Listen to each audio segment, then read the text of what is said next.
Hello and welcome to this week's episode where I'm joined by Kristen Van Nest, who is an author of Where to Nest, a global search for love, cheap wine and a place to belong.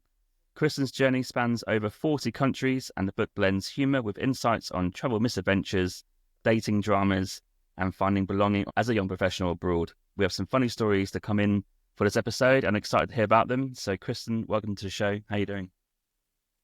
Thanks for having me. Your last name is Dutch though, right? Surely.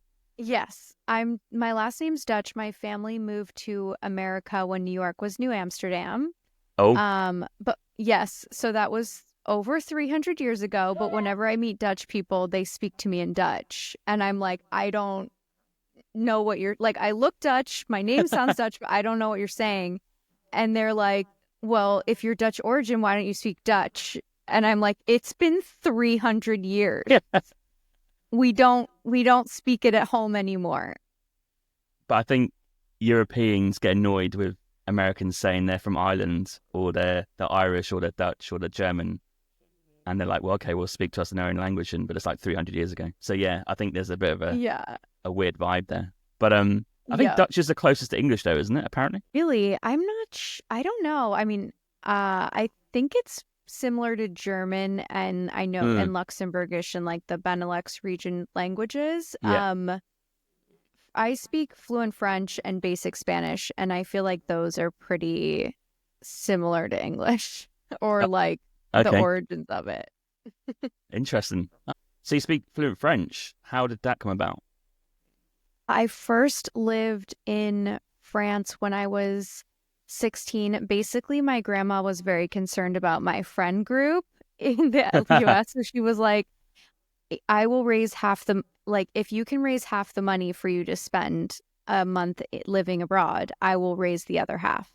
So I worked as a caterer and basically was like, would you like some dim sum at so many weddings?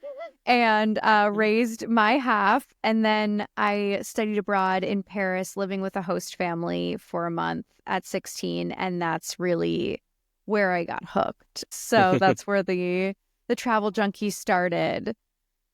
And do you find French a hard language to learn, or is it quite easy, do you think?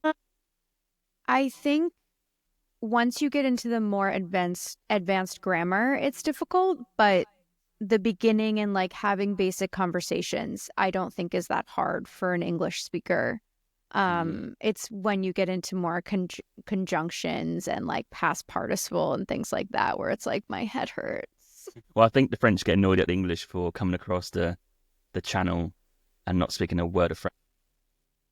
Oh, yeah. I feel like when I go to Paris, because I had lived there, I have like a pretty strong French accent when I speak French. And so they're like, what? They're like, how does this American talk like this? And so I think I've lost a lot of the grammar because I don't use it as regularly. But the fact that I have the accent, they're like shocked and they're like, tell me more. How did this happen? Where? Have you tried speaking French Canadian? No, but I have heard people speak French Canadian and it sounds completely different. Like I'm like, it's so different than French. It's very bizarre. That's quite hard to comprehend when you don't speak French. Because I'm like, surely it must sound the same. But apparently it doesn't, like you said. Yeah. Yeah, like I remember hearing a girl speak it and just being like, I don't know what's happening. What's the best comparison to English, do you think, if there is one? Is it like Americans to English, or is it, I don't know, is it like the Caribbean where they have that mix of Creole to English? Is it that sort of thing? Maybe. It just sounds like very jarring. Maybe Right. It would be like a very, I don't know. I feel like Scottish is kind of sing-songy, but it would be something like a very thick Australian or UK accent where it's like, what are you saying, man? What are we trying to say?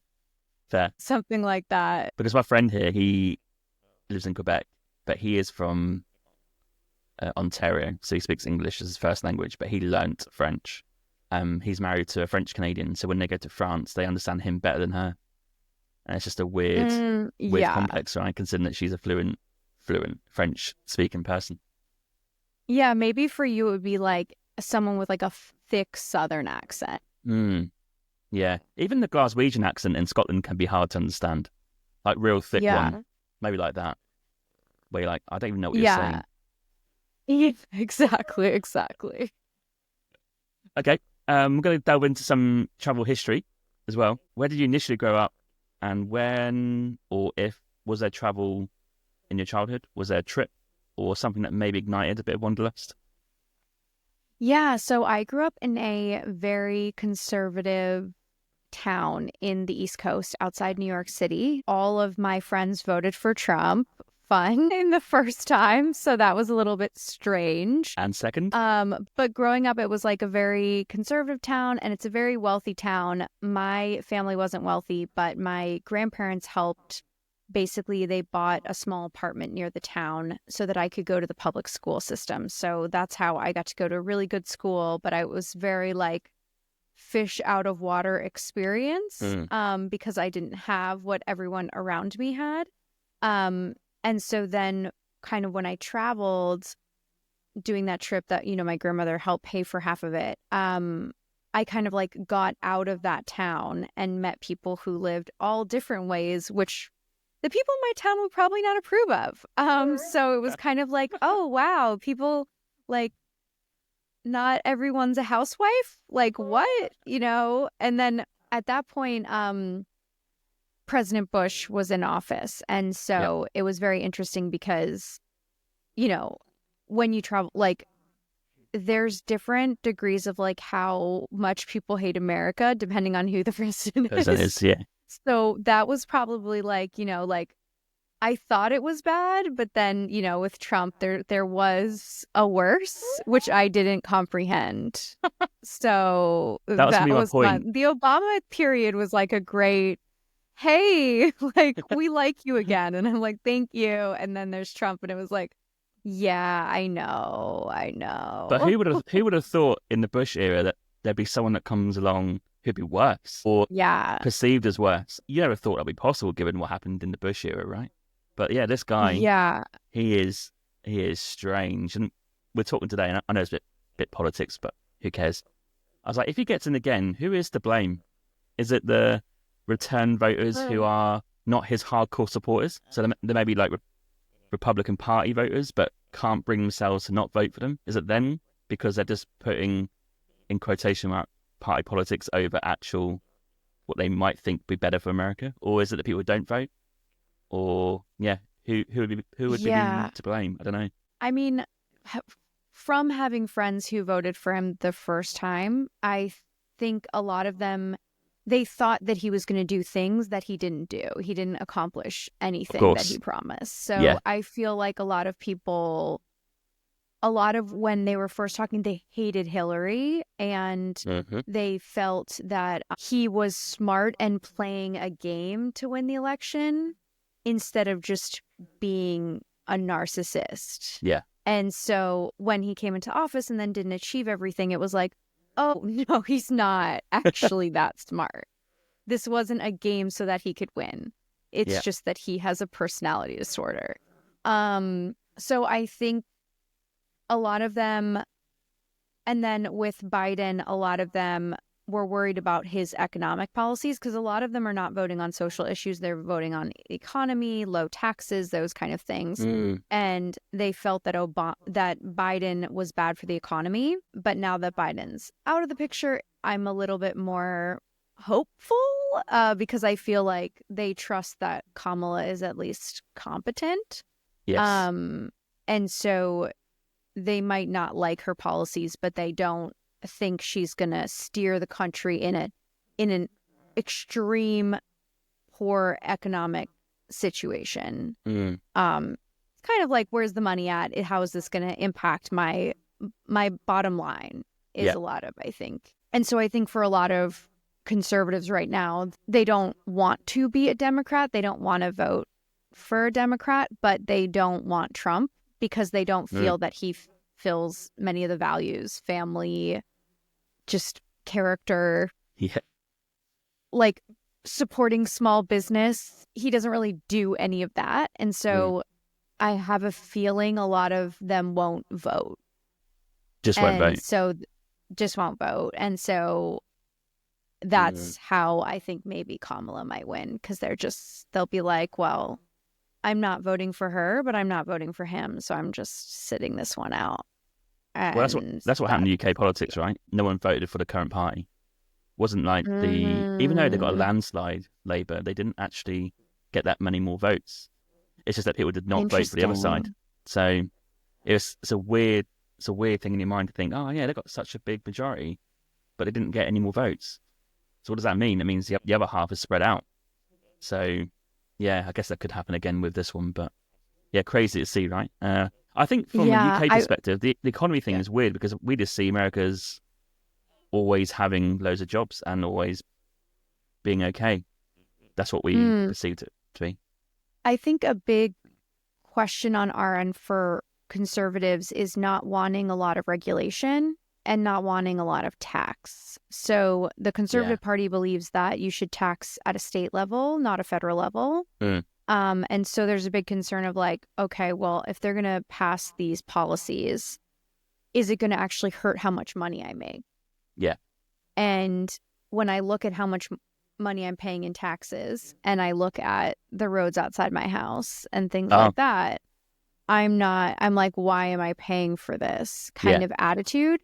So from an economic perspective, there's a concern there. And then there's a concern of regulation where it's like, well, I don't really think the government knows anything about how the economy works. And so why should they be writing laws that control it?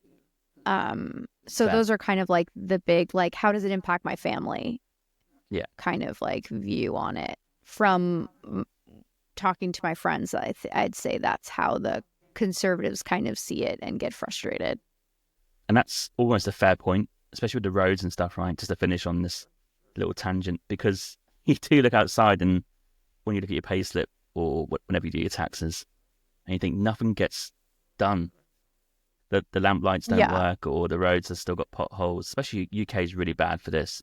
Nothing gets built, nothing gets fixed. You're like, well, where's all the taxes going in? So there is a valid argument. Yeah, like they have points. It's not wrong, and it's a lot of it is also just like, what do you prioritize? Do you prioritize, civil liberties and personal issues, LGBTQ, women's rights, or do you prioritize, well, I just want my family to be in a good place, and I don't want my paycheck going to the government. I think there's a lot of like values around those things that are higher. The hierarchy of needs is different for some of my like Democratic friends versus some of my Republican friends. Yeah, that's fair enough. Okay. Back to travel. Was there a trip that you fondly remember that made you think, do you know what? I might want to do this when I'm an adult. I would love to go back to San Sebastian, which is I was only there for a day, and it's on the Atlantic coast in Spain. It's in the book The Sun Also Rises by Hemingway. He takes a vacation there, and I didn't even spend the night there. I was just driving through, but it is an absolutely beautiful city. It's these tiny spindly streets, this like the Atlantic coast, which I grew up on, like the very strong, you can kind of body surf, kind of intense waves. And it was just really beautiful. And I'm like, I'm bookmarking this and I want to go back. So that's definitely on my list. I'd love to go back to Berlin, although when I went there, I was staying with my friend who's like a hardcore partier, so she took us to Berghain and everything. Oh yeah, classic. Yeah. And I want to go back, but also now that I'm in my 30s, I'm like, can I handle it? Great question. Yeah, I'm gonna get in and be like, I'm tired. It's like, Kristen, you've been here for 30 minutes. I'm gonna be like, I'm dehydrated. This club mate is not quenching my thirst. I do hear, and I keep thinking I want to go to Ibiza because I haven't been. A lot of people go to Ibiza when they're like early mid-20s, right? I'm like, I'm now mid-30s. Can I handle that? I think I can, but I probably can't. But I need to go and check it off the list, because if not, I will regret it. But can I get up all day, being awake, and then being all night partying? Can I do that with some drink involved? I'm not sure. Yeah, I feel like my best advice is to just, you have to like not drink, which is so hard, but then you can last longer. But then you're like, why am I here? Yeah. Yeah. And then if you're the only sober one, it's like, this isn't fun. Maybe the music might take over. Who knows? I keep thinking that because I think, oh, I won't drink. I'll just listen to the trance music and be in a trance. But like you say, when you're there, would it be as good? Not sure. Yeah. Yeah. My friend's he's the agent of a lot of DJs. So when he invites us, we're at like the DJ's table on the stage. Yeah. And I'm like, this type of clubbing I can do. But if I were like down on the floor, no. Too tired. I would be like, I'm sweaty. It smells. Armpits, you know? I'd be like, I can't do this anymore. So do DJs, do they drink when they perform? Some of them do. They have a table, but they usually like try not to drink too much. A lot of them also are sponsored by a liquor company. So, you know, they need to kind of like promote it that way. But yeah, I'd say, you know, they're working. And so they definitely are like conscious of what they're doing and not like getting super slosh. I guess that is afterwards, isn't it? But then it's a long day for them, isn't it? If they're performing and then yeah, they'll like have an opener and then, you know, like the opener might close out the night as well. So you perform and then you're not working for like a couple hours and then at like 2 a.m. you're going back on. It's impressive what some of them do. Yeah. Yeah, I can see why they burn out 100%. Okay. Yeah. As you mentioned your friends, I'm actually keen to know, what do your friends think of travel? Do they see it as a thing? Like, is it something that's worth doing to them compared to maybe you? Like, I know obviously you're very interested in it, but was there not a disagreement, but a different way of seeing it? Yeah, I mean, I feel like it's interesting because I live in Los Angeles now. A lot of my friends are in the entertainment industry. And so they have built their careers living here. Mm-hmm. So they've lived here for 10 years. I've lived in the past 10 years, like in Europe, in Shanghai, you know, in New York, in Luxembourg. And so coming in, I have like a very different maybe view and background. Like most of my best core friends do not live the place I live. They live all over the world. And if something bad happens and I need someone to talk to, you know, I have friends here that I reach out to, but I also have friends that I'll just like call and talk to, or, you know, I'll message. And every day is like that too. Like I have friends where we just have like a WeChat group from when we lived in China and we just all message each other on that. So I have like a very different friend group than I think most people. And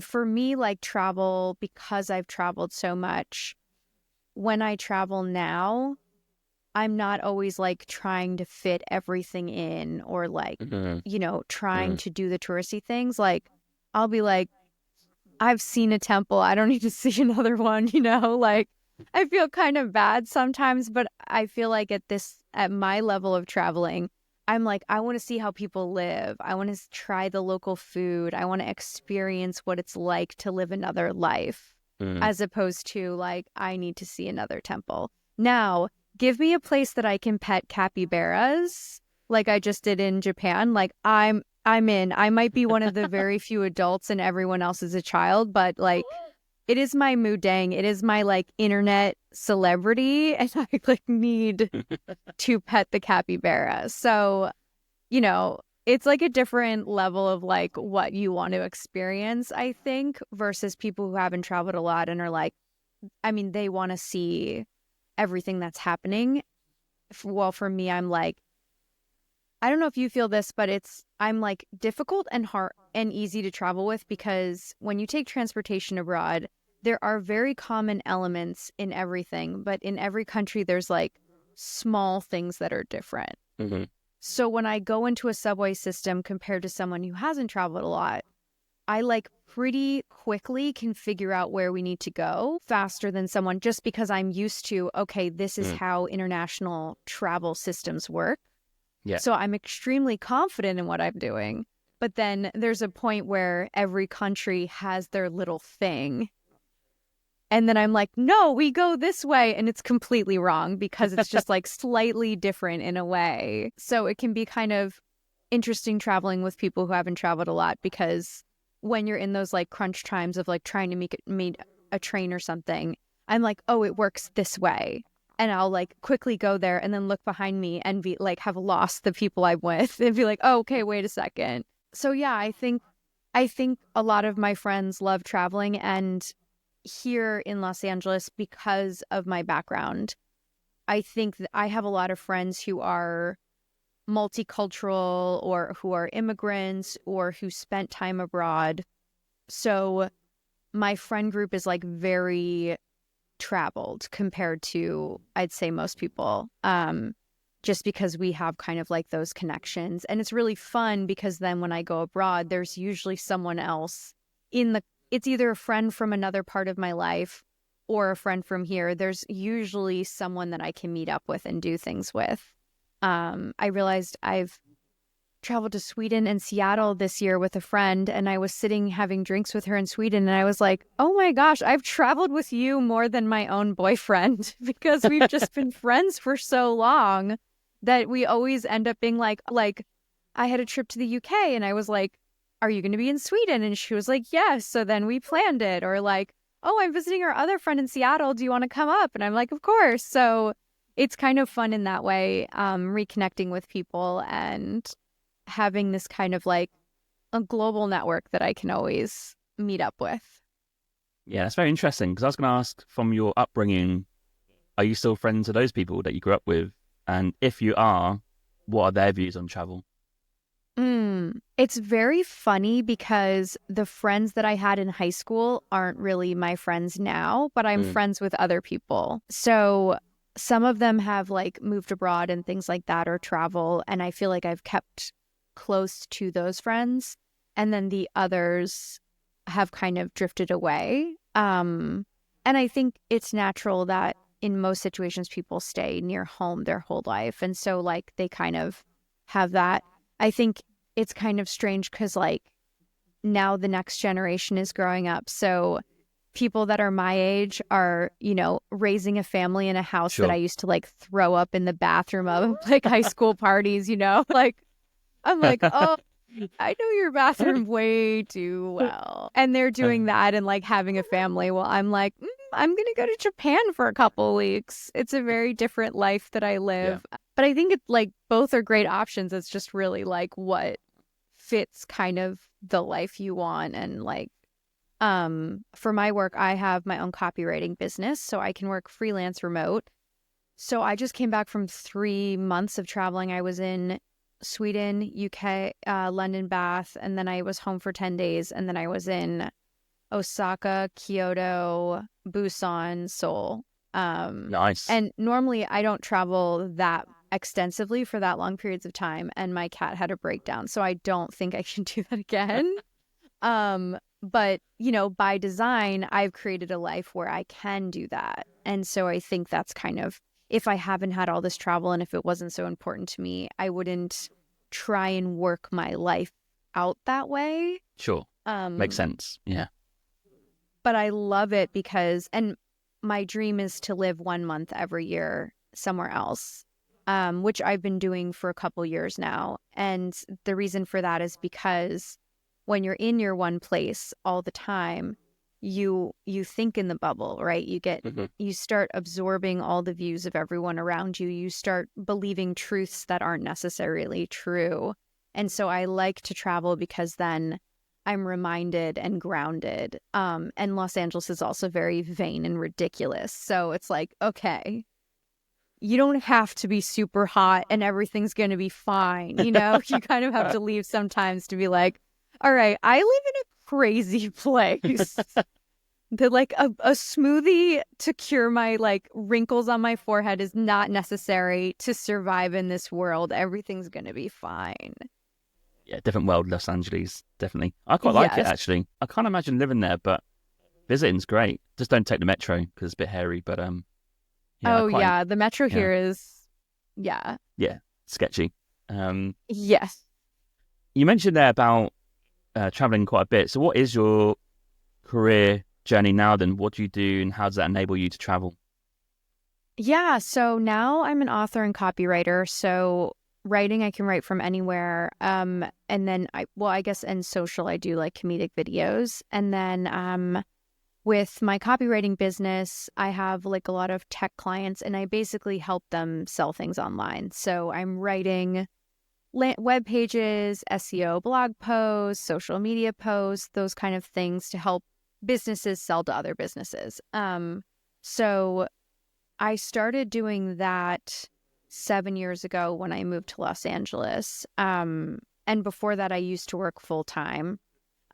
So that transition, I kind of just started doing it when I moved back to the US and just kept doing it and kind of have like my loyal clients that I've worked with for years now. And sometimes, new clients. And so it's great. Like it allows me to travel and I hated being in an office. It just was Oh, not, tell me about it. it was not for me. Yeah. Yeah. I think Yeah. like when I think of values, I feel like travelers, freedom is a huge value for us Huge. because we just want to be Huge. able to do Yeah. whatever we want. Yeah. And so recognizing like, one of my values is freedom. I hate sitting at a desk pretending to work when I've finished everything I need to do. That is my nightmare. And for that statement is the job. If you just had a job that you don't need to be in a location or be at a desk or just be static, then you can go and fulfill everything else, right? Because you just need to work remotely. That's the only task needed to be completed if you want to travel as much. Because I guess we get a bit of a bad rep, travelers, for not willing to work or even willing to like graft. But I don't think that's true or fair. I think we are willing to do those things, but only really into the things that are going to enable us to travel and be based in those 3 months you just mentioned there, somewhere else, right? So I think that's the only question. You can get that sorted out and basically be a digital nomad at choice. So you could be at home or abroad, then you're sorted. And it's the way. I think COVID was interesting, wasn't it? Because we were trapped and we couldn't travel. Yeah, it was very hard not being able to travel and being trapped inside because, going back to the like everyone thinking the same way. And especially during COVID, you can't see anyone. So then you're just like trapped with yourself. And I feel like that was a really bizarre experience. Yeah, but it kind of like, for me, it was kind of like a magical experience because I really had to think about what's important to me because I have like none of my normal go-to tricks or tools are Yeah. there. And so it's kind of like, well, what is important to me? Like my boyfriend, my cat, my fish, it's like, this is what we have right now. So I guess we appreciate this more. I think in a weird way, was quite relieving about COVID was the excuse of travel was not there. Yeah. Whereas like if you're a bit like me at the minute, hopefully not in the future, but if you've got a normal job and you've got PTO right per year, the pressure is really on to make sure you utilize that time off wisely, and that probably for me means travel as much as I can with the time off I've got. But the fact that COVID came around, I was like, I can actually justify playing Warzone nearly every day. That's because we can't go out and can't see people. So that is a justification that I can justify for once. Whereas like in normal times now, if I was just playing Call of Duty Warzone instead of doing podcasting and YouTube and then traveling, that's not a great look for myself. And also I'd be pretty annoyed. So that was quite a nice situation in those times amongst bad stuff. But that's the only thing I can think of. Yeah, it's kind of like, okay, well, I'm forced to chill. Yeah. So I guess I should just let myself do this, like Yeah. I'm not allowed to do all the things and stay busy. I have to just stay sedentary. Yeah. Dream scenario, if you love that sort of thing. Okay, let's delve into some travel stories. You've got some funny ones to share, which kind of, I think, are related to your book, which we'll come to in a bit as well. I actually want to kick off with, I think we're both millennials, so I want to get your thoughts on the fact that I think every generation would say this, but I'm going to say that this, I think, is unique. I think we are quite a unique bunch because we have seen the transition, I think, from the old way to the new. And in amongst that is internet social media and the like. And what I mean by this is, when we grew up, arguably in high school, there was no smartphones and no social media. But any generation that comes along now is going to have always internet, smartphones, and probably social media of some kind. That is just a new norm. So we didn't have that. So that's a big transition. And we're growing up in those like really formative years. And then I just think, because the internet has exploded, everything has changed. I remember like taping tapes off the radio because of like songs. Like that is unheard of now if you speak to the current generation. Napster, I just remember LimeWire. people like downloading Sir Mix-a-Lot. Maybe got back from like Napster. Yeah, all these things. So what's your thoughts on our generation in terms of trying to deal with what I feel like it's like a huge social change?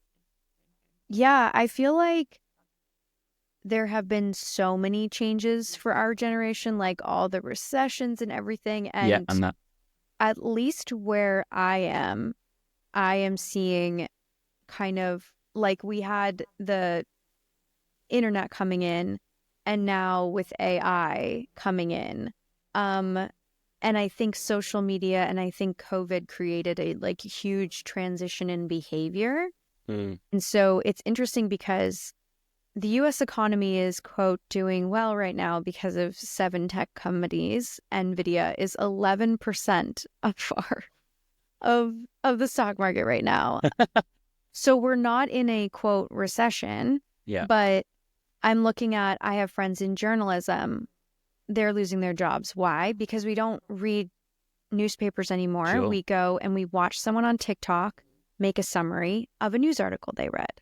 Yeah. I have friends in entertainment. The AI is taking jobs, but also they have a recession there. Why? Because people are watching TV less and they're watching more YouTube, podcasts. They're using other types of multimedia. Mm-hmm. And then I look at tech, which I work in, and a lot of people are getting laid off because, well, one, during COVID, we were on our screens all the time, and we're less on our screens because we're traveling, because we're spending time at restaurants, we're doing different things.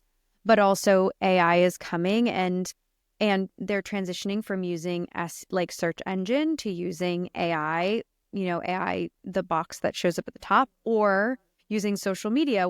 When I do research for travel now, I'm not reading travel blogs.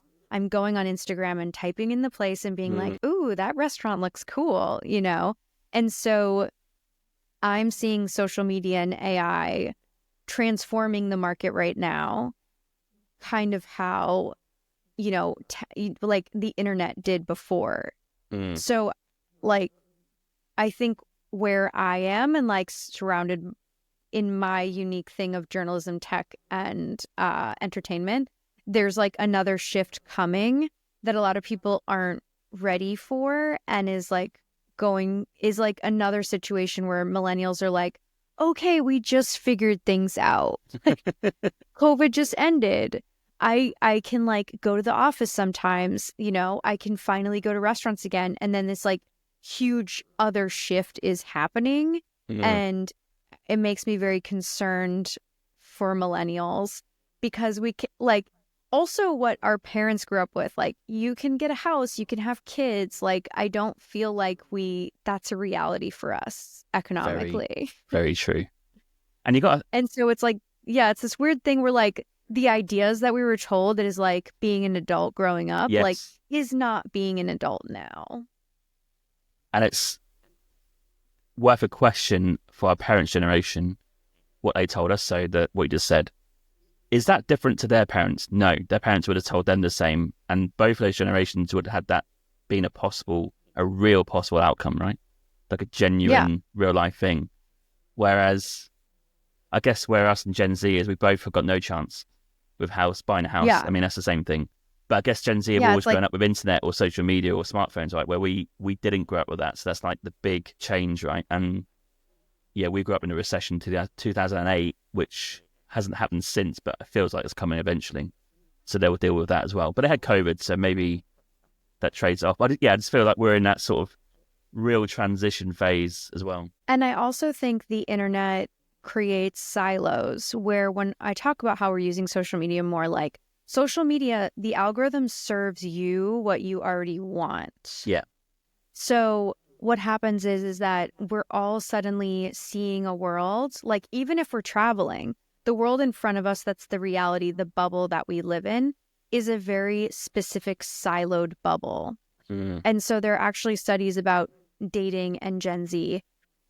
Everyone believes that Gen Z is more progressive, but studies show that actually Gen Z women are becoming more progressive, but Gen Z men are becoming more conservative than boomers. Yeah. So there's this like Wow. huge gap in philosophy that when they go online, one group's seeing Andrew Tate and like the other group's seeing like Chappelle. I don't know how to say her name. Chappelle Roan. Now I feel old. Yeah. Now I feel old. But anyway, they're seeing these two different defined things of like who they can be. And that makes me concerned for like just dating. Like, how do you find someone who's your partner? Which then again, what we have as millennials, I mean, it's already difficult for our generation, but for their generation, it's going to be an even weirder gap of like, oh, you know, you should find a partner. And it's like, well, like I've been all these dates with like incels. I'm not really sure that's happening, you know, like, so it's going to be, I think it's going to get stranger. And I think the internet provides opportunity in that you can have a podcast, you can do these things that you can have a direct audience and you can create a life and like income for yourself on like a very specific thing. But the negative side of that is that people go into their silos and then they don't really see outside of that. And so that's creating very isolated pockets in society. And I think that'll become not to like say there's an apocalypse, you know, not to get dark or anything. Well, I think we don't have enough data yet to really analyze it, but I guess it's starting to come through now because we've had, 10, 15 years of the smartphone, social media generation thing. So I guess we're the guinea pigs, right? And they're starting to see maybe the youngsters growing up with it, about how they're dealing with it. So I think that's a different sort of data set, isn't it? Yeah. I guess I'm just kind of glad for our generation that we did get that it's not internet because internet came in the 90s, but that sort of ready available internet, which is I thought like 2000s, whereas on your phone if you want it every day, every minute of the day, right? I think we have that experiences from before that, which is what you need. But I do worry for the generation coming up that didn't have any experiences outside of the phone or a screen. It's quite a interesting when I was just dynamic. Traveling for 3 months, I wasn't checking, you know, my social very much. And it was so great. And now I'm back and I'm like, you know, checking it all the time. And so I have a friend where she sets like no social periods, where she's like, okay, for just 3 hours a day, I'm not allowed to check my phone and see what's going on. I can't check social media.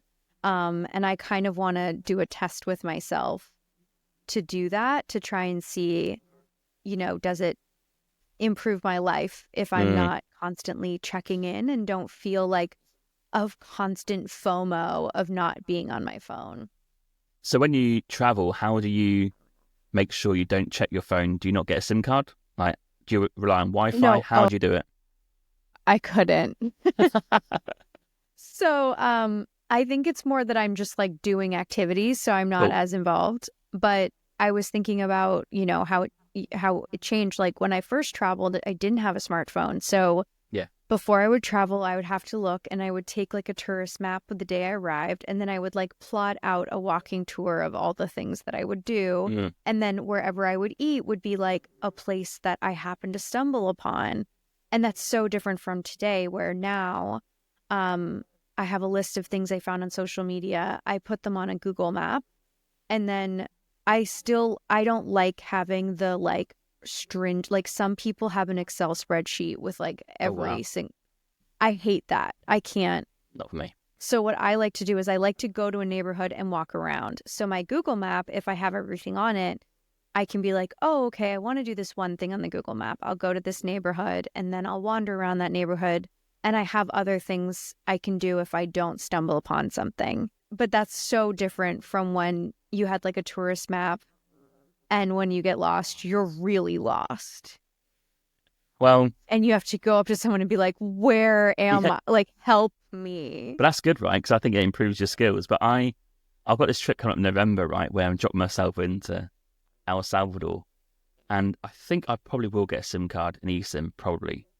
But I am not going to plan anything. So someone asked me today, "Oh, have you plotted all your month travels?" I'm like, no, because I have 2 free walking tours on the first 2 days in the capital of San Salvador, and whatever they tell me, I'm going to do. So basically, I'm not going to say, okay, after here, where should I That's go? great. So I'm going to try and stick to that mantra because I'm going public transport. I'm not flying, and it's going to force me to speak really bad Spanish to try and find out where to go next and what to do. It's just going to be an experience, and I'm going to try and challenge myself because the default is, I guess I do have it in back of my mind. Oh, do you know what? If all that fails, I can just nip on the Google on my phone, which is different to what we did, I don't know, 15 years ago. But I still want that challenge a little bit because otherwise you're just traveling with your phone in your hand. And I think that's a bit sad. Yeah, yeah, I agree with that. I like to mix the wander. I don't like planning trips, which can Same. make me a difficult person to travel Mm, with, but because some people love to have that structure and make sure they do all the things.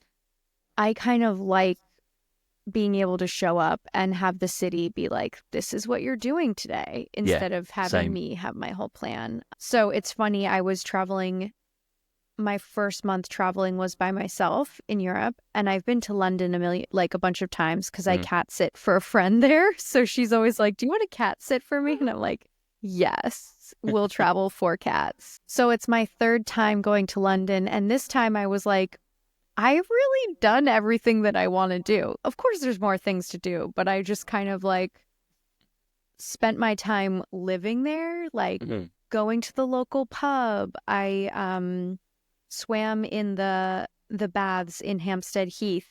I Oh, just kind of like, nice. yeah, I just kind of was like, I'm going to go walk around the park.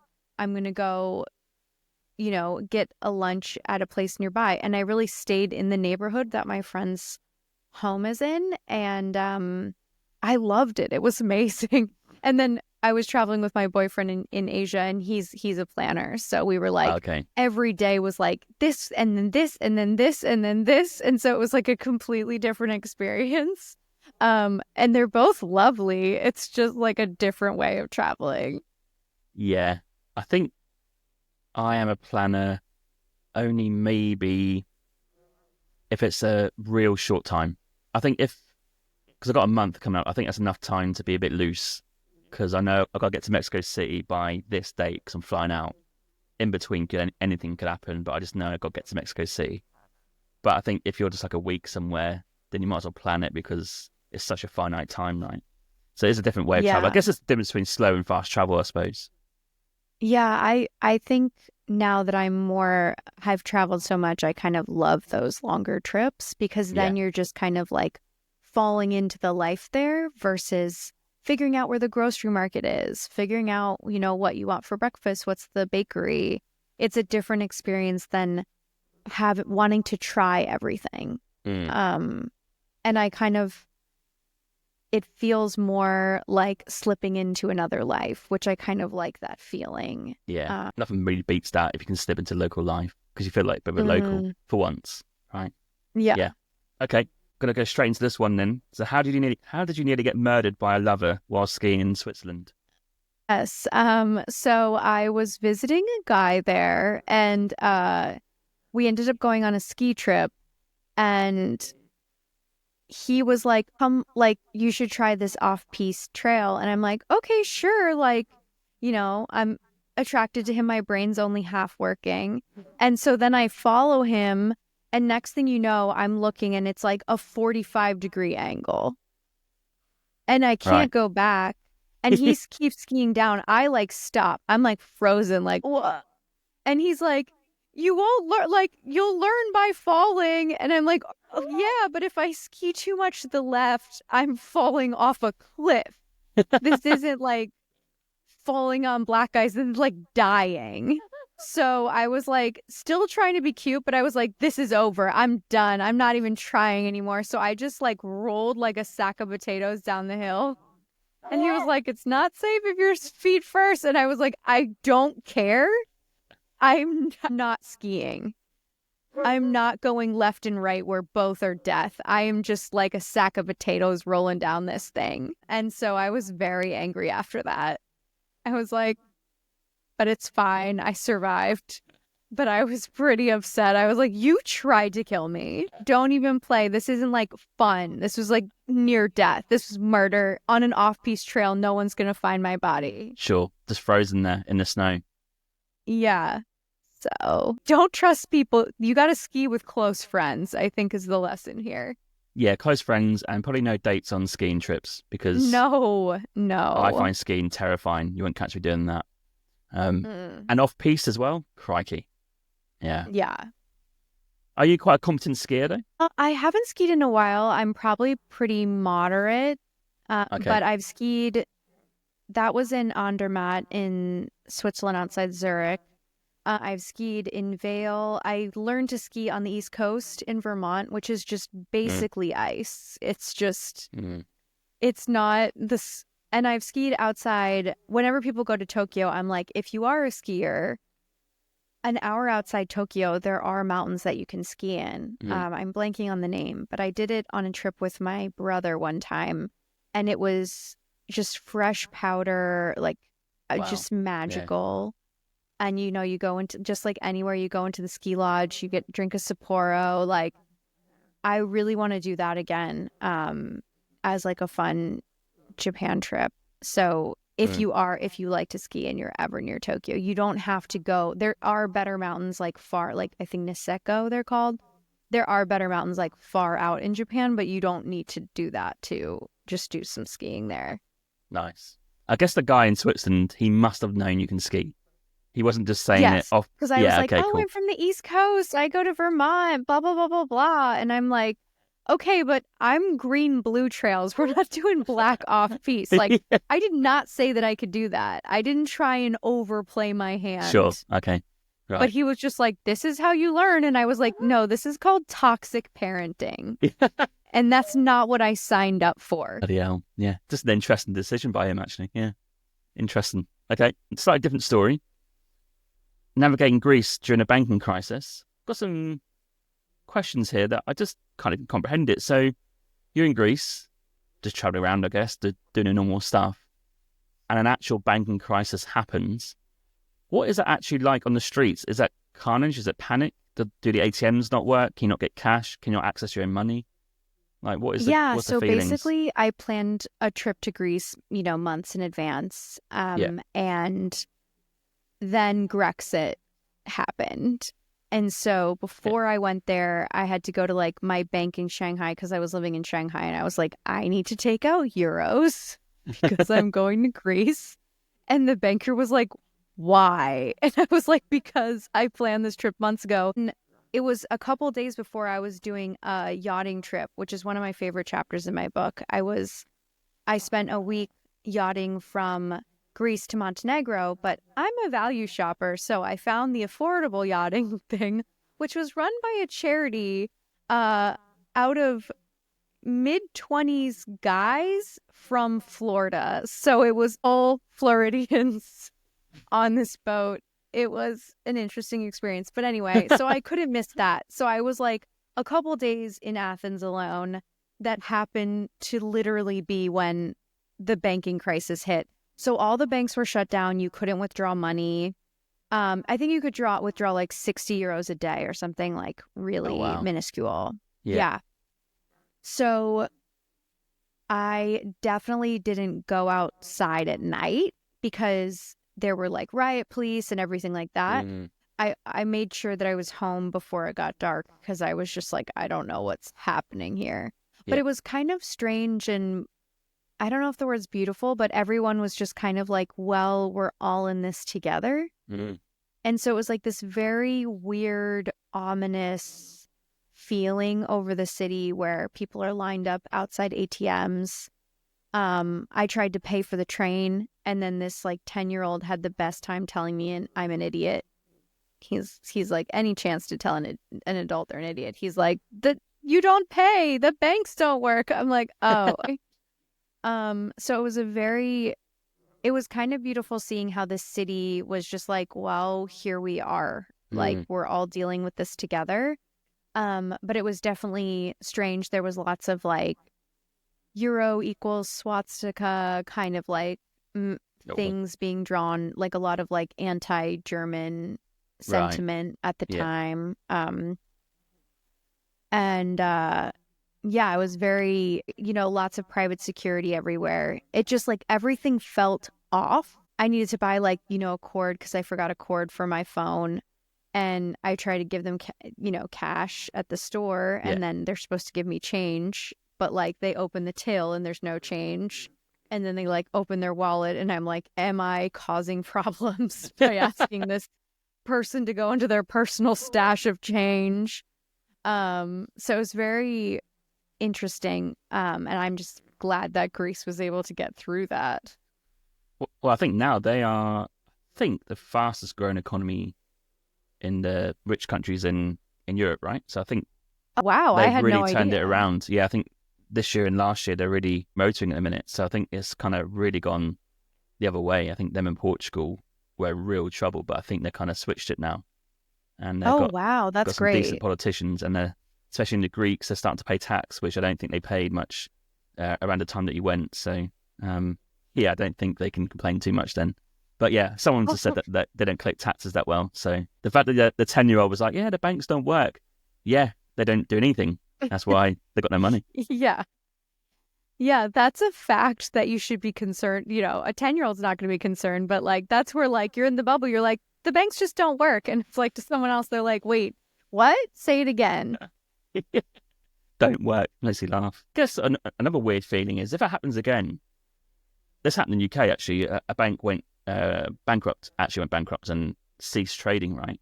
Well, if that happens, then your money does your number go to zero? If you had like, I don't know, $1,000 in your account, does that just then go to zero in a bank if it goes under? Do you have FDIC insurance? Well, for us, we have since the Great Depression, we have FDIC insurance, which basically says the government will cover $250,000 per bank account. Not aware of that in UK. Okay. Yeah, so basically, if you have more than 250K, they say like spread it. Like if you have it in different bank accounts, then it's per bank account. Yeah. Oh wow. And that way people can kind of like diversify their cash. But that's difficult if you're like a huge corporation. Yeah, of course. Yeah. There must be a way to get it. Must be. Do they? Yeah. In UK. But that's how the US government tries to stop run-on banks. But there are concerns right now. I know a few years ago, because the interest rate has gone up so much. Yeah. There are concerns about banks not doing great. Yeah. They do tend to bail out the big ones though. So I guess if you go with a well-known one, you maybe are a little bit safer. Even though it's probably a bit grim as a corporation. But yeah, it's like they're doing things wrong, but they get bailed out. Yeah. Grim. Okay. You mentioned China before. You lived there for 3 years. So what I want to know is what is the biggest things that are different to living in China as opposed to USA, for example? Apart from the obvious. So I know technically one's communist, one's not. But like day to day, what are the big differences, do you think? Or is it not? Well, whenever I took taxis, they would ask me how much money I make, which was like a fun intro, like, oh, where are you from? What do you do? How much money do you make? Like in the US, you'd never ask that. No, God, like, no. Yeah. I'm trying to think what else. Some of people have described it how like they don't have religion there, so money is kind of the religion. Yeah. And in like feng shui beliefs, there's like a lot of hoping for prosperity, and in the new year you always wish people wealth and good fortune, and there's kind of like a big focus on that, which feels very American dream to me, which looking at where their economy is now would kind of like line up historically with where America was when everyone was moving to America for the American dream. And talking, one of my best friends there, she was explaining to me, she's also a millennial. When she was a kid, her family had one room in an apartment building where the whole floor shared a bathroom. So the whole family lived in one room, and then you had one bathroom that all the families on the floor shared.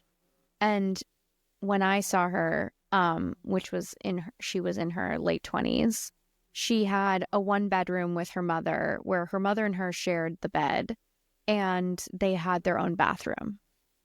So to me, it was like very crazy to think about what an increase in like living standards that is over a single generation. Yeah. And we went back and we visited her grandmother, and this is a chapter in the book. And we saw where she lived, and she grew up in a farm under Mao Zedong. And we're not talking like a Monsanto farm. We're talking like agrarian society, not like industrial equipment. Yeah. And so it was interesting to think of like, you know, my grandmother definitely didn't grow up on a farm, and thinking of like how different and how dramatically their lives have improved in our generation, in the millennial generation. When I first moved to China, a friend was like, look out for the old grannies. And I was like, what do you mean? And he's like, they will elbow you to get on a bus because they had to elbow each other to get food growing up because of the Great Famine under Mao Zedong, the largest famine in history, where he had all the farmers start creating military equipment. So in case the U.S. attacked, but then there were no one farming. And so it created this huge famine. So it's kind of fascinating to think about how a society thinks about things when your grandparents were starving to death. They are going to give you different messaging of what you should do as an adult than like if you're not growing up in that setting. And there's a big thing there called guangxi, which is about relationships. It's about how you build relationships with other people.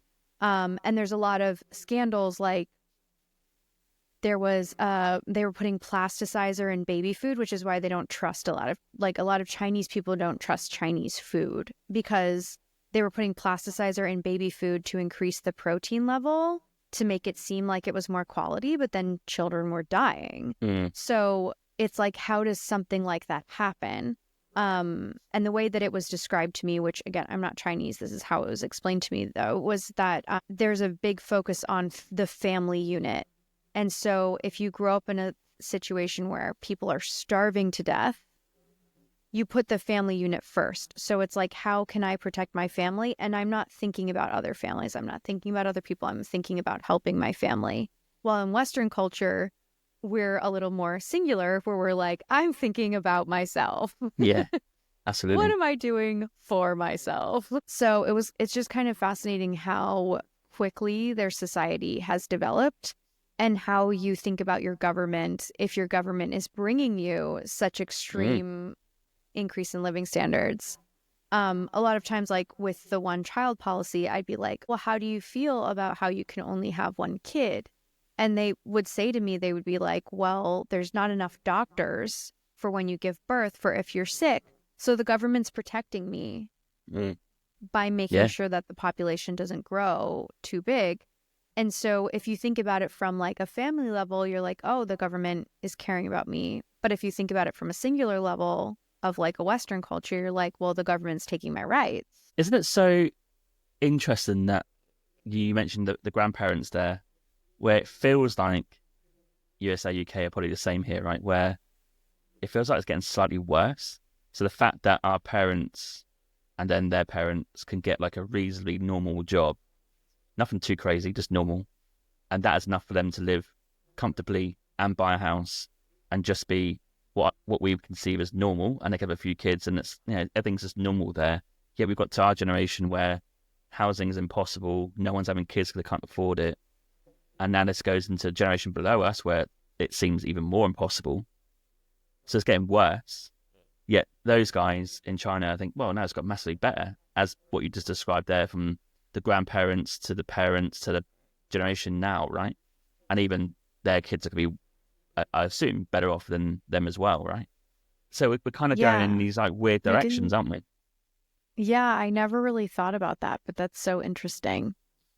And it's very interesting too, because them coming up like from a global scale, like we talk about how there's a K economy right now where like the rich are getting richer and the poor are getting poorer. Mm. And there's a bigger income inequality than during the French Revolution. So when you think about that's in Western developed countries. Yes. But when we think about over there, like they're actually developing a middle class, which we don't have anymore, which Well, is kind of interesting. it's interesting because in my work team, right, it's a mix of very diverse Taiwanese, Chinese, Vietnamese, and Indian, right? So when I tell them that the middle class is shrinking, which it is if you think about the Western countries, UK and USA, because of the taxes, because the cost of stuff, they're like, "Who's telling you that? That's rubbish." I'm like, I get where you're coming from because in your countries they're developing it, they're getting bigger, right? Especially India and China, their middle class are getting way bigger, and it's increasing. But ours is going down, so it's quite a hard concept to explain. But I guess my thinking is, are they just going to be in the same situation in, I don't know, 30, 40 years time? I don't know, as us now, which begs the question, Yeah. what will we be in 30, 40 years time?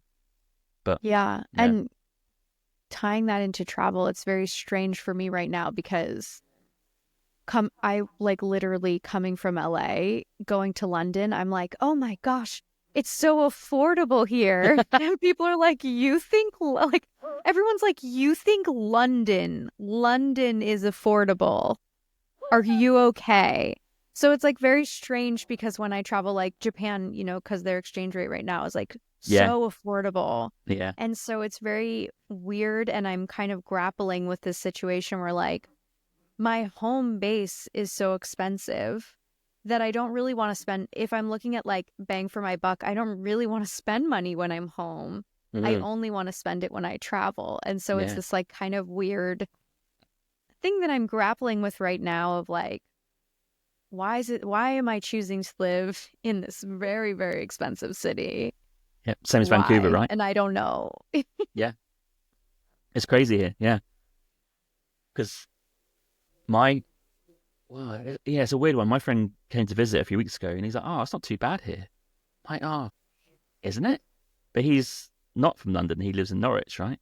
He goes, "Oh yeah, food just seems very reasonable here." I'm like, I just can't get my head around it because people in London are moving to Dubai or Middle East because there's more opportunity for jobs and it's cheaper. But that's crazy because that was always perceived as expensive, right? So I've got this like really weird domino effect. But what I would say is USA, I think is really expensive. So when I drive down, we drove down at the weekend. When I drive down to like Seattle or could be Portland as well, just day to day out is so expensive. And I think in my mind, as I grew up, I thought USA was a place where you get really good value for the dollar. Like things are cheap. You pay $1 to get like a Coke or whatever it is, but now it's like $3, $4, $20 for a meal. I'm like, oh, it's not as cheap as I thought it was. Maybe that's recent. I'm not sure, but Yeah, different I way of think it's thinking. with the tipping and the tax. Like Yes, the price in London on the menu looks the same, and then when you add 10% tip and sure. 20% tip and 10% tax, it's 30% more. Yes, But I was also hearing someone was telling me that like in San Francisco, a house might cost $1 million, but a developer gets paid $400,000. But then in London, a house costs $1 million, but then a developer gets paid like $100,000. And so it's actually like harder in London to be able to afford real estate than in the mm, US because of that yeah. income gap. I still think US real estate is a bit better Mm, if you don't live in the big cities. I think if you go to like mm. somewhere outside of that, I think it's very, very affordable, especially compared to Canada. But yeah, it's crazy. I want to go to Thailand as well, very quickly. You were there during a queue. I don't think I've ever been involved in anything like that before. Is that a bit like Greece where people are kicking off and there's military on the It was street, stuff like that? I was ready for that, and I Oh, was visiting a friend who lived there, and it was really the reason I traveled is because it was during Chinese New Year, which is normally the most expensive time to travel. I was living in Shanghai, and it was cheap because everyone canceled their flights because of the coup. So I was like, great, I'm going. It's affordable. And so I went to some of the protest sites, and it was just people sitting in tents, like with these little noise making machines. It was so peaceful. And they had tires set up, so that people couldn't like drive into the crowd or whatever. And there were people on cars kind of like screaming things, but it was completely calm. And I found out apparently they have a coup. This is like their 15th coup or something like that. So it's just part of how their country works.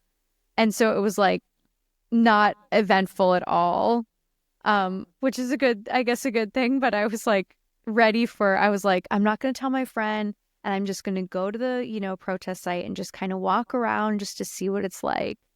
And then I was like, this is very calm. I got this impression that what I'd had before you said that is that it's all kicking off, but you still got Koh San Road where it's all normal and the travellers are partying still, and it's like this little bubble of, oh yeah, whatever's gone over there, that's something, but we're still going to party for 24 hours on Koh San Road.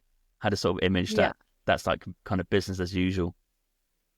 Yeah, I'm like, Thailand is not, Bangkok is one of my least favorite cities.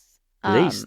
It's one of my favorites. Oh. Really? Yeah. Yeah, I feel like for me, Bangkok was it's just kind of like made for foreigners, and people were trying to rip me off. And I also just like felt I couldn't get a local experience. Like the city is just made for tourism. Yeah. But other parts of Thailand I really enjoyed once I got kind of outside of Bangkok.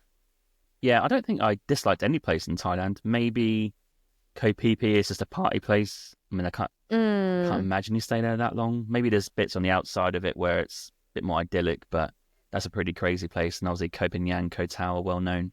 But you went to Koh Samui?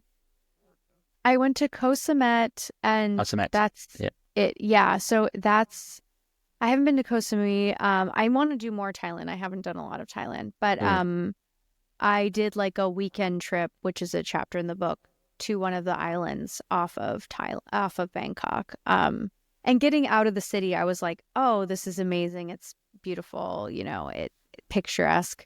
But in the city, it felt very made for foreigners. And have you been to Bali?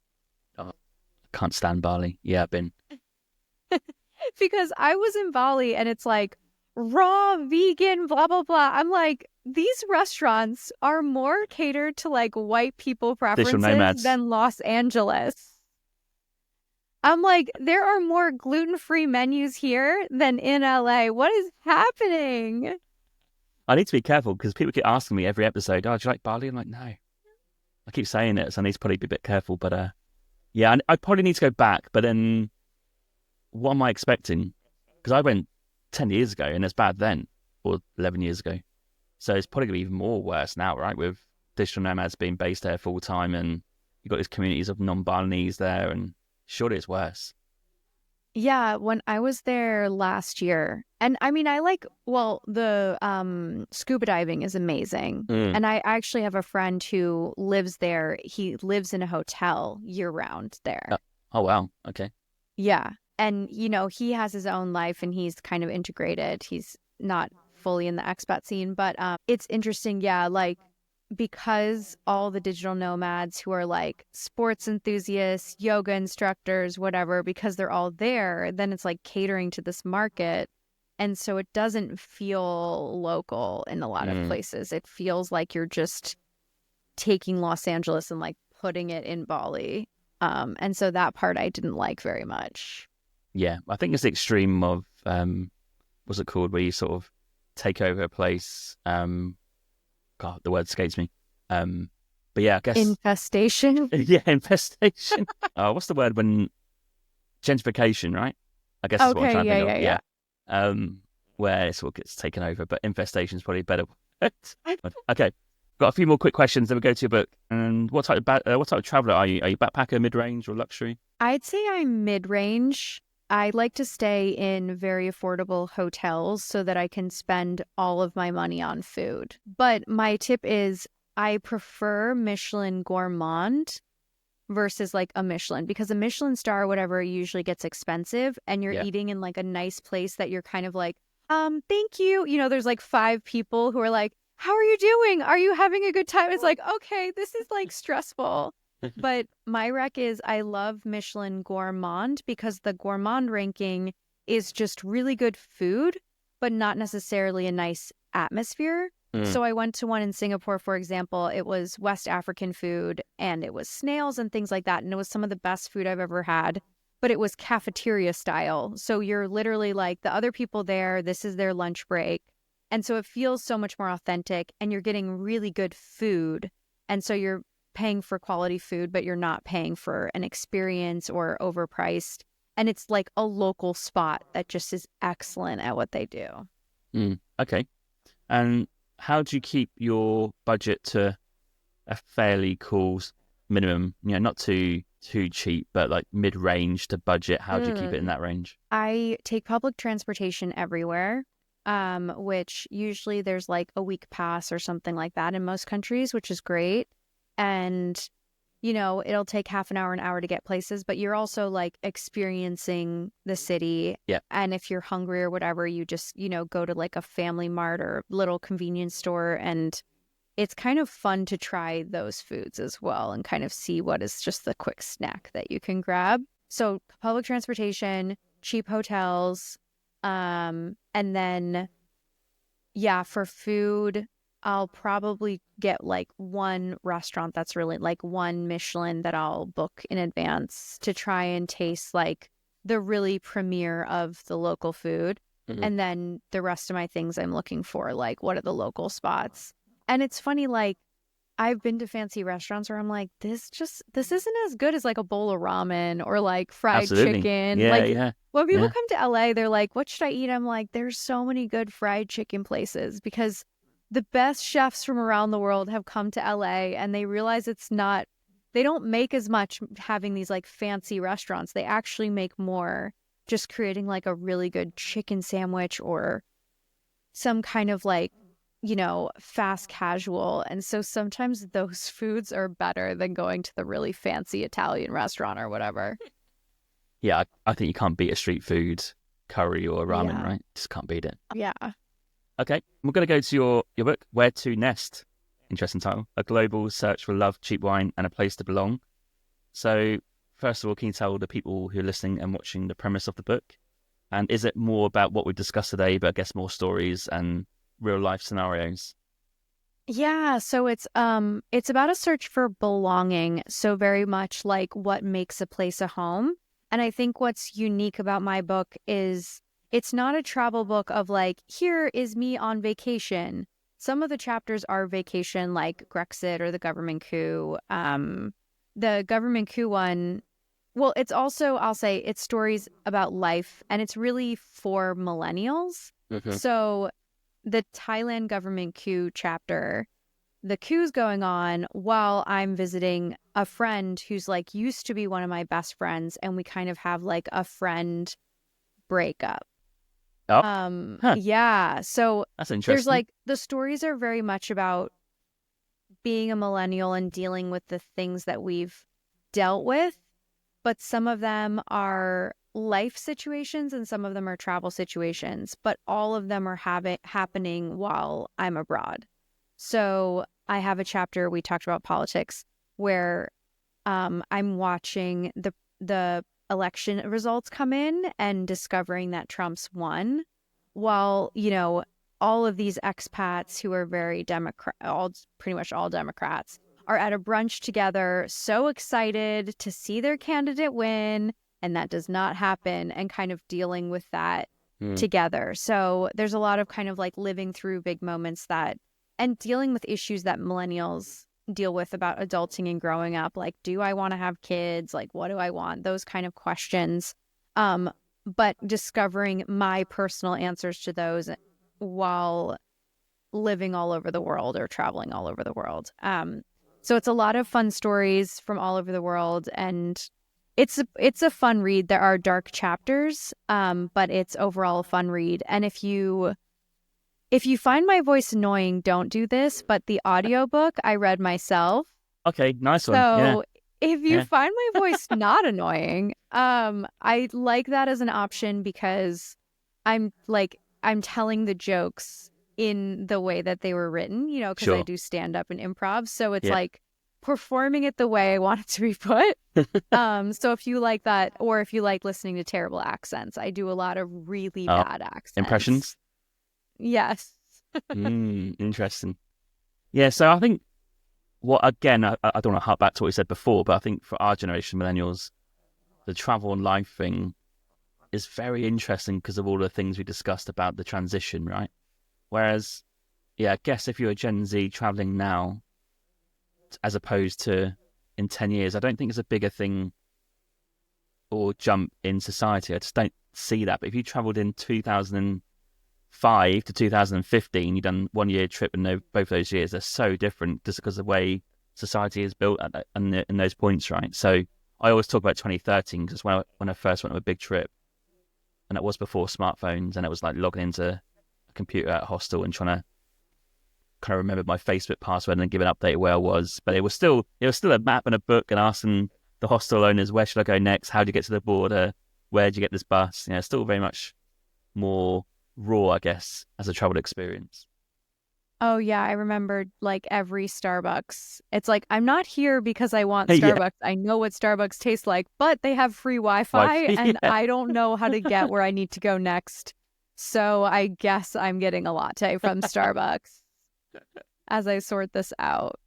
How's the reaction been to your book?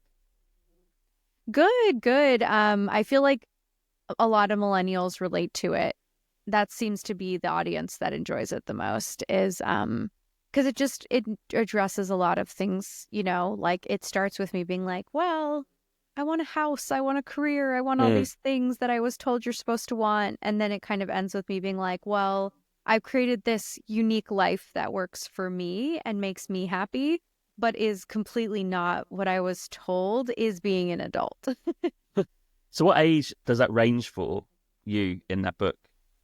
Is that between what, 20 and Um, 35 or something like yeah, so it would start in high school and then go through to 30. that? 30. Okay, yeah. Yeah. So Mm. it's basically all my 20s. Yeah. So it's like spread out across 10 years pretty much. It's interesting because that's the sort of thing I got as an idea for my book. Because I went from 23 to 33, and I feel like that is a period of time of life stuff and travel. And I guess 34, which is last year, even though there's a year trip, I still think I learned some valuable lessons last year on my year trip, which I didn't think I'd learn. So yeah, I kind of felt like, I need a decade of stories, and a bit like your book, funny stories and tips, travels, life stuff, just to close that Yeah, chapter a little bit. I hate reading the early chapters because I'm in my early 20s and I'm Sure. like, you idiot. And I tried to write it so that it's understood, but some people who have read it don't like, they're like, oh, she's so obsessed with boys and annoying. And it's like, okay, I don't think they got through it because they just read those early chapters. And like, that's how you think though at that age. Like that's part of growing up is being annoying. Well, I think it's described as travels, trysts, and tribulations. Yes, exactly. So those three, I guess, feature quite a lot. Okay, and I actually want to touch on your comedy because I'm really obsessed with comedy. I go and see a lot of it, and I like to think one day I'd give it a go, just up on stage for 5 minutes and just see how no one would laugh at my jokes. But you're doing it, so how do you find the process of maybe like writing jokes to improv, but also getting up on the stage and doing a performance? Like how has that process been? Yeah, I started in Shanghai in English, not that impressive. And it's so much fun. It's very like when you bomb on stage, it's so gut-wrenching until you've done it enough and then it doesn't really bother you as much. And then when you do really well on stage, it's like, it's the highest of highs. So it's very much kind of it's very, you feel it in the moment and you either like that high and that low or you don't like it. Right now I do a lot of my stuff on social media, which I'm at Kristen Van Nest across all channels. And And so I do a lot of like funny stuff on there. And it's kind of the same where you get like either people like it or they don't like it, and you kind of figure it out. You know, they tell you have brain rot. It's fine. But it's kind of, I feel like it's very much like, I like that I can have an audience in that way, because that's how you get better at jokes, is seeing how people react to things. And so on stage, you have a reaction. If you post a video online, you have a reaction. For the book, I looked at what tweets I had written that performed really well, and I took some of those jokes and put them in the book, because I was like, oh, people like this. I know it's funny. If it relates to something, I'll add it in. So I feel like with comedy, it's kind of fun that you can see how things perform, and that's how you get better, is by seeing that reaction. I think my favorite comedians are the storytellers. They're not like that much. There's quite a few around, but maybe really good ones don't really exist that much, because I think it does require a bit of life experience. So maybe if travelers are listening right now, they're in a real good spot, because they've got probably loads of stories, especially when traveling 10 years, right? And drawing on those experiences are quite unique, because not a lot of people do go and travel in Thailand or live in China, right? So you can really share something that's just crazy and beyond comprehension for the normal person day to day, right? So I'm kind of drawn to those like storytellers, not so much more like the crass stuff or taking the piss out of people or one-liners. I don't mind one-liners, but puns are okay. But I'm really into the stories. Yeah, I think also there's just such a shorter attention span. Sure. Because of social, that for like, if you really like stories, also I think books, short stories, you have your really cool YouTube channel, like those kind of things that are a little more long form have like, you can go into more depth. While like when I'm designing stuff for social media, it's like, how do I make this funny in 15 seconds? It's like, you have one sentence, maybe two, go. And so it frustrates me so much, because I like I'm also love storytelling. And I'm like, I'll work so hard and I'll make this like minute-long video and no one will watch it. And I'm like, great. And then I'll just say something funny that's like 5 seconds and people will be like, I like this one. And I'm like, what? No, the story. Come on. I do my scripts for YouTube. I do put in at least one controversial comment, which is more of just a quip, more of a, I don't know, I think I put in one of my videos like, I was sweating more than Trump in a courtroom, something like that, right? And I'm just trying to get a reaction from someone, because I want someone to listen to it, go, oh, that's a bit out there, a bit left field. I just want that one reaction. So when I show my partner my new script for my YouTube, she knows there's going to be a sentence in there that's coming, and she always rolls the eyes, right? So I'm just trying to get a reaction out of people, just to tell me they've actually heard the joke. And I don't care if I hate it or love it, I don't care, I just want a reaction. Yeah, totally. Little quips. So I do try and chuck those in. I don't go too controversial, but sometimes I get a bit annoyed that no one actually responds to them, so I kind of up the ante a little bit. But there you go. That's my one thing, doing scripts for YouTube. Even though it's just a travel vlog, I will chuck in something there about halfway through, a bit left field, a bit slightly controversial to some people. Mainly people on the right. Gotta be a little cheeky, gotta keep it. Yeah, absolutely. Stir the pot a little bit. A little bit. Yeah. My friend said that I don't know if you travelled to Normandy in France. I don't know if you traveled there in your time there. But any videos with Normandy in it. Yeah, okay. But apparently they like argue with their other, like the two regions claim it. I don't know. My French friends were like explaining it's not Normandy, it's Burgundy or something. And so I don't know if that is in Normandy technically, but I've been around that area. Okay, so if you've done a video about, is Saint Michel in Normandy, you probably get just the people arguing that it's one or the other, but you also get the people who are obsessed with the war, and these are normally probably like right-wing people, right? And my friend said that they always travel to Normandy as just a region.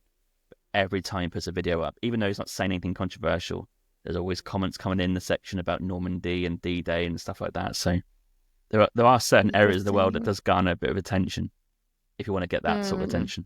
Very Interesting. interesting. Yeah. Yeah. Okay. And where can people find you on social media and a website they can check out? Yeah, so I'm my name at Kristen Van Nest on all platforms, Snapchat, TikTok, Instagram, all YouTube, all of them. So definitely check if you found this funny or entertaining. It's basically all comedy there as well. So definitely check them out. And yeah, my book is another great place to read in depth, more stories, more long form stuff. Where can people buy your book? Amazon, Audible, like all your kind of Barnes and Noble online. There's all your major spots have it, so definitely check it out. It is available in the UK on Amazon. I was going to say, internationally, is it available? Yeah, on Cool. Amazon and Audible and Kindle, all Yeah, those. great. I will be tuning in because I know you're a comedian, so I'll be getting that book. I can't decide should I listen to it or read it. I don't know. What should I do? I mean, I like the reading because I read it myself. So Right. for me, it's like performing it, which is more fun, but both are great. Okay. I'll decide. And lastly, before we go to the quickfire travel questions, any more travels coming up for the rest of the year going into 2025? Oh, I just got back from 3 months, and my cat was very upset that I was Mm. gone. So I don't think I'll be traveling in the near. I'm going to a film festival for a friend in Provo, Utah. I'll probably go to Sundance as well, but those will probably be my. But you never know. I have that little tracker on to see if there's any budget flights back to Japan because it's just really affordable and amazing there right Yeah. now. We'll see. What about any? I might go to the Taiwan Film Festival. Oh, I kind of want to do that. I just went to the Seoul Busan Film Festival and I'm yeah. in I love Busan. entertainment. So, yeah, Busan was amazing. So, I'll probably do that. I'm probably going to go back to Bath, UK, where I have family that lives there. So, I'll Oh, probably visit there nice. again. Nice place.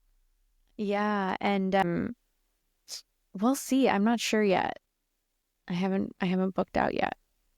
Okay. So we're going to finish with the quickfire travel questions. These are random.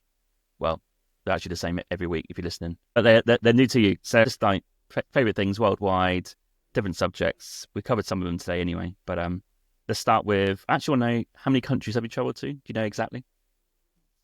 Over 40. Over 40. Okay. And what are out of those 40 your top three? Oh, Japan, Croatia, and that's hard. I kind of want to go back to Vietnam. Oh, great place. Okay. Which three new countries, if you could travel somewhere tomorrow, which three are you going to pick?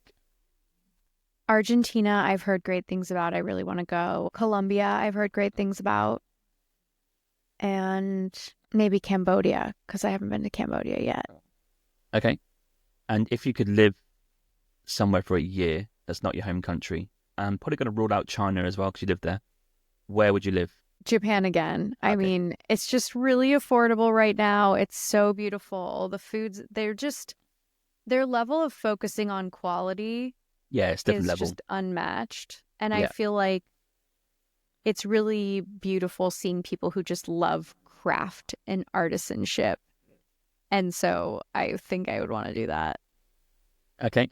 And what about a top three favorite cuisines worldwide? Chinese food for sure. French. Yeah, and then maybe Japanese. Okay. If you could speak another language fluently, which language would that be? Probably Chinese. I speak basic Chinese, but I would love to speak it fluently. Okay.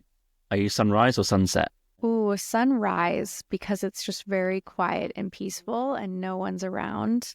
And you know, I jet lag isn't fun, but my favorite part about jet lag is being awake when everyone's asleep Yeah. and just how quiet it is. Yeah, the only thing I can think of that's good. Because we've got a flight home in UK for Christmas, right? Just very quickly, and I can't sleep on planes. So Vancouver only flies overnight to Europe, which is really annoying, predominantly. And so I don't get no sleep. So on my time zone, I've missed a night's sleep, but I've got 6 hours in Amsterdam, so I'm going to have to really be like coffee.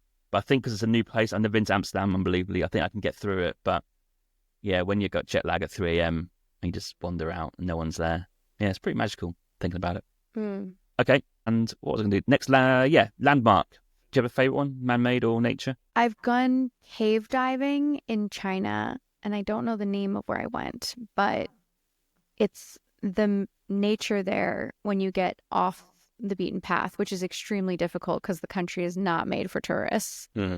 When you get into the nature of China, like cave diving and stuff like that, I've seen some pretty beautiful places that I would want to go back to.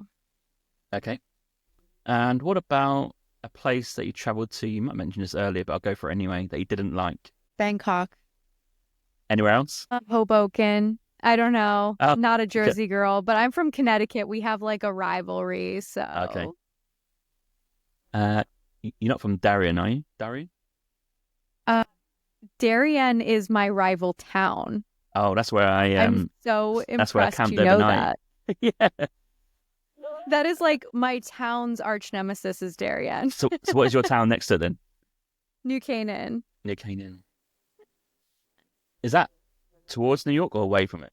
From Darien? I think it would be like west of Darien. Okay. Got it. The only reason we stayed there is because the train line goes straight into Grand Central. So, we'll camp here because there's a rest stop right near there. And we just trained it in and out. But got absolutely soaked because it pissed it down with rain. But hey. Where did you camp in Darien? Like, how did you camp? Well, there's a rest stop just by Darien, right? Where lorries and trucks stop. Technically, you're allowed to stay there overnight between, I think it's 11 and 7 a.m. They don't check. So, oh, wow. Yeah, because because Darien is like very, like if they see someone camping, they will like escort you to the border. Oh, not in Darien itself. So we parked at the train station, come back from the train, popped up on the highway just down the road. There's a rest stop there with all the facilities and stayed there overnight. Yeah. Oh, wow. Okay, cool. Yeah, very adventurous. Little camper van tip. Which city has the best coffee? I think Seoul. Like South Korea has so many someone said fascinating, delicious coffee shops. And then second would be Vietnam. I think because the French were there, there's like this interesting, and they have the civet coffee. So you have this like delicious kind of fusion coffee. Finally, someone said Seoul, because I've been saying this for years. Okay, and if you could sit anywhere with a cup of coffee and watch the world go by for an afternoon, where are you going to sit? I mean, Bath, UK is just, I mean, it's where the Jane Austen novels were there for a reason. It is so beautiful. And visiting there, seeing just like the English countryside, I've seen all these paintings of the English countryside and I'm like, they're so beautiful. And then when I actually see the countryside, I'm less impressed by the paintings because it's just so naturally beautiful. It's unreal. Okay. And I'll finish with a travel question at the end, which I always ask the same. If there is someone listening or watching right now who's a bit nervous about traveling or going somewhere that's abroad, a bit different, a bit left field, what could you give them in terms of advice, 1 or 2 sentences as to why they should take the leap, go and travel and get out of their comfort zone? I think just be easy on yourself. Like you are going to be going in a world where you don't know anything. And so being like, oh, I'm so frustrated. I can't figure out how the train works. I can't figure out what this word means. Like, I would say be easy on yourself and be like, oh, I'm exploring and I don't know is okay. Instead of like being like, I have to figure this out. Where are we going? Well, like go along for the adventure. And then you'll have a great time. If you're like, the hardest part about traveling alone is you're trapped with yourself. So like, get along with yourself, be easy on yourself. Like if you're tough on yourself, it's not going to make it a fun time. Okay, that's awesome. Yeah, I think you can't travel to fix yourself, can you? I think that's especially if you're traveling solo, that's a dangerous game. Okay, Kristen, thanks for coming on the podcast. It's been a great chat, very funny, lots of stories, which I love on the podcast, and lots of travel tips as well. And I'm really excited to check out your book. Yay, thanks for having me. This was great. Thanks so much. Thank you.